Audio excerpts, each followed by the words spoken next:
It's 2015 at Middlebury College. Charles Murray, a provocateur known for controversial ideas, steps onto campus to speak. What should be an academic debate spirals into chaos, shouting matches, a faculty member hurt, and Murray escorted out under police protection. This violent breakdown didn't just surprise the nation. It unveiled a deeper crisis cracking open on college campuses across America. What's really going on here? And why does it matter far beyond academic fences?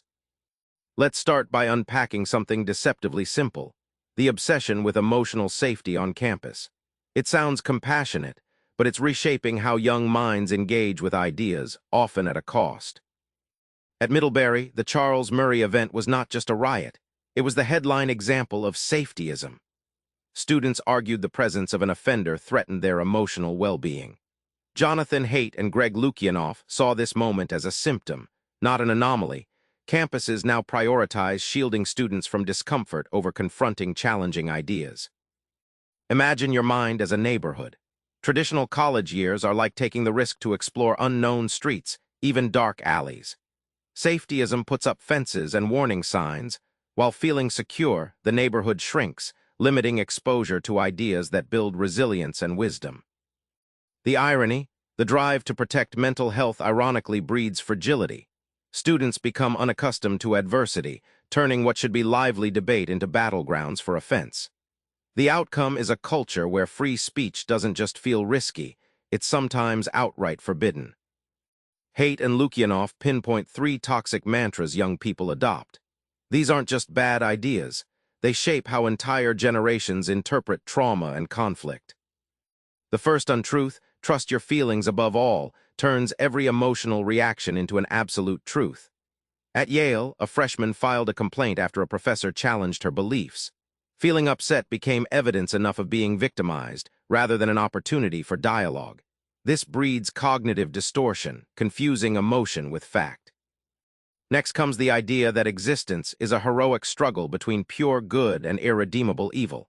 Students split the world into villains and victims, just like chess masters' black and white pieces.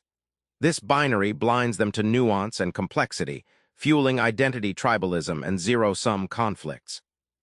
Finally, the belief in one's fragility rewires resilience. When students see themselves as inherently powerless, like glass dolls liable to shatter, they avoid risk and discomfort that foster growth. It's like never letting a muscle be strained, except mental strength works the same way. If this feels bleak, it's not. Lukianoff and Haidt offer a way forward, cultivating resilience through education, speech, and a mindset reboot. Lukianoff, a free speech lawyer, underscores cognitive behavioral therapy, CBT, as a powerful antidote to safetyism. CBT teaches how thoughts distort reality and how to reframe challenges. For example, instead of "this upset me, so I must be harmed," CBT guides toward "I'm upset, but I can handle this." This shift rewires mental habits, building emotional muscles. Free speech isn't just messy noise. It's the scaffold that supports intellectual growth. When universities clamp down to avoid offense, they rob students of vital learning opportunities. Haidt argues, paradoxically, that open discussion actually makes campuses safer by fostering understanding, not chaos. Imagine universities as resilience gyms, where students come not just to memorize facts, but to endure discomfort, debate, and challenge. This cultivates grit and complexity of thought.